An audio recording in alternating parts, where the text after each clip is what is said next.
Hey, it's Arrow, and this is Frag. This is where you come to ask questions and you question the answers. Oh, you don't ask me, you ask yourself. You have that relationship with yourself. So often we find ourselves in a position of just being alone. You can even have people around you and you feel alone. But we don't ask the questions, nor do we chase down the answers. Because we settle for one answer, and we think everything's okay with that one answer, but we don't question the answers. And that's what defragging is all about. It's about breaking stuff down. Now, we're getting ready to go out onto our transition walk right now throughout the forest, which is what we do every day.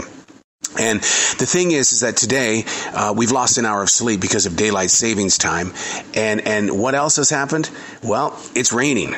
So we got to prepare for that, because if I don't put myself in a position of asking the questions and questioning the answers, then I'm not being fair to you with my own personal defragging. And that's what we're going to put focus on, is the defragging that we all need to be doing. And one of the subjects that we're going to deal with today, you can't fake the smile without getting caught in the corner of someone's eye. You can't fake the smile without getting caught in the corner of someone's eye. All right, I'll see you out in the forest. Okay, we're out in the forest. Ooh, it's cold. It's early March, which means it's damp in the air. The atmosphere is biting. And this is the time of season where the Carolinas come under attack, which really plays hell on your mind, body, and soul. When weather isn't acting the way that we want it to, then it's going to play. It's going to play your senses. It's going to play your game, but a game of negativity more than positive energy. So what happens is that we put on the candy-coated bathroom mirror smile, the fake smile. But you can't fake smile unless you're caught in the corner of someone's eye. That's our subject on Defrag. And of course, ask the question. The question is, what is that even about? What does that mean? Come on, we all do it. We all have fake smiles. That's one of my weaknesses. I'll call it a weakness. And the reason why I see it as a weakness more than a strength is because I've been accused multiple times of, hey, can I get the real you instead of this person who thinks everything is always great? And at that point in time, I always want to look at him and say, when did I ever say that everything was great? I tend to believe that I walk toward the fire to help put out the fire. I don't run away from the fire. But the thing is that you can't have a fake smile without getting caught in the corner of someone's eye. In other words, those moments where you've got that little determination in you that says, I'm not ready to go to the fire. I think I'm going to step to the side and let somebody else run for me. A superior, a wife, a father, somebody that has mentored you sees your moment of doubt.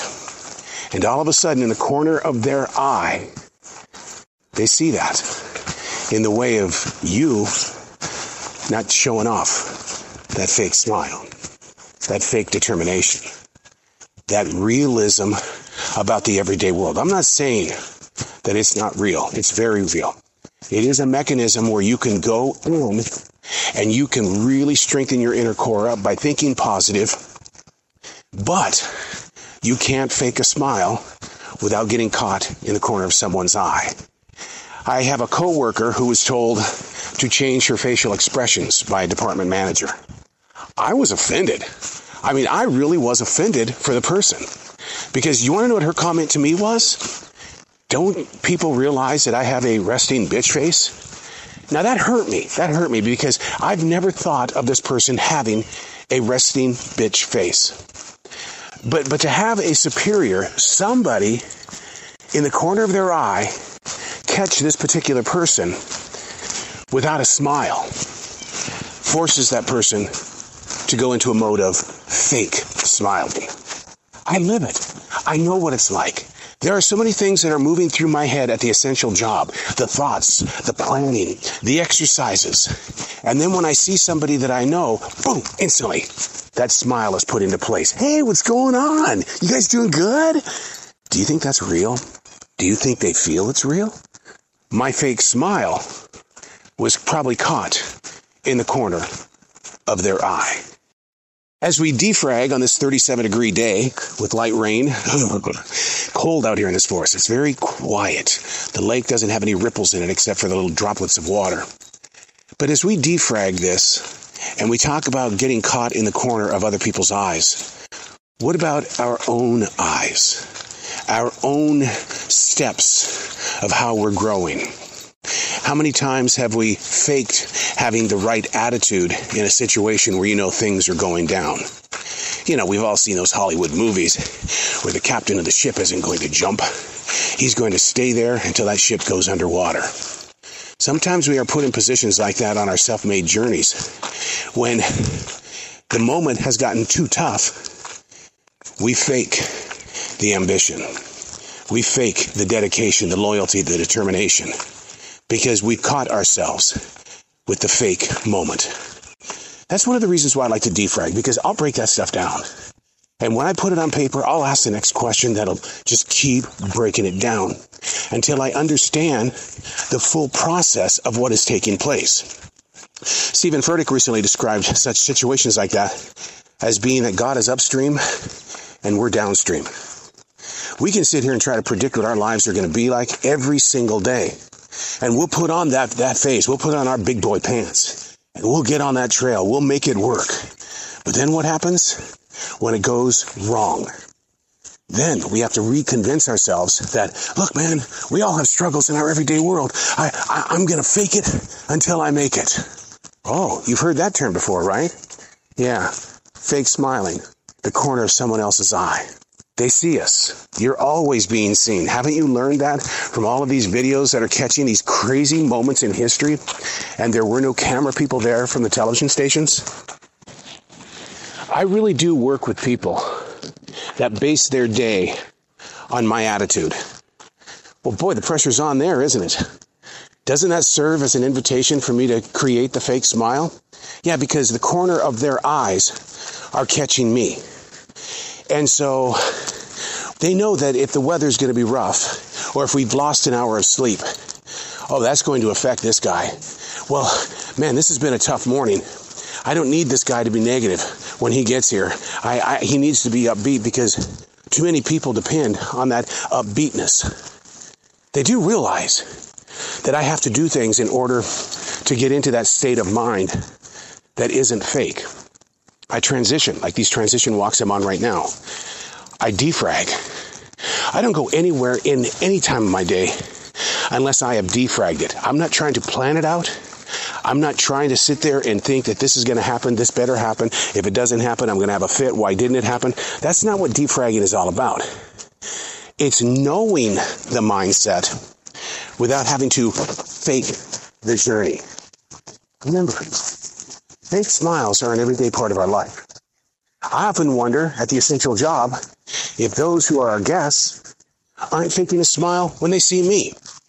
Because, it's like, we all live in this tangled mess of life, but you don't want to get caught in a stumble or a moment of falling down. So you put on the candy-coated plastic bathroom mirror smile. So for admitting to each other on this episode of Defrag that we do have fake smiles. We use our fake smiles to our benefit. And if you do have resting bitch face, and someone tells you you've got to change your facial expressions, Jesus, that's a lot of pressure right there. The question is how do we make it a genuine smile? Because really, seriously, I would love to see the numbers of people who really are very proud of being at their places of position at work. And can you do that? I had a radio program director tell me one time, he goes, because everybody thinks they can do radio. And yeah, they can come in here. I'll give them that chance. Come on in. I'll put you on the microphone. I'll let you play the records. But can they do it 6 days a week, 7 to 9 hours a day in that studio? Now, I'm going to ask you, can you play radio? Your job is no different. Your career, your dreams. We all have these personal visions of what we want to do and what we want to become.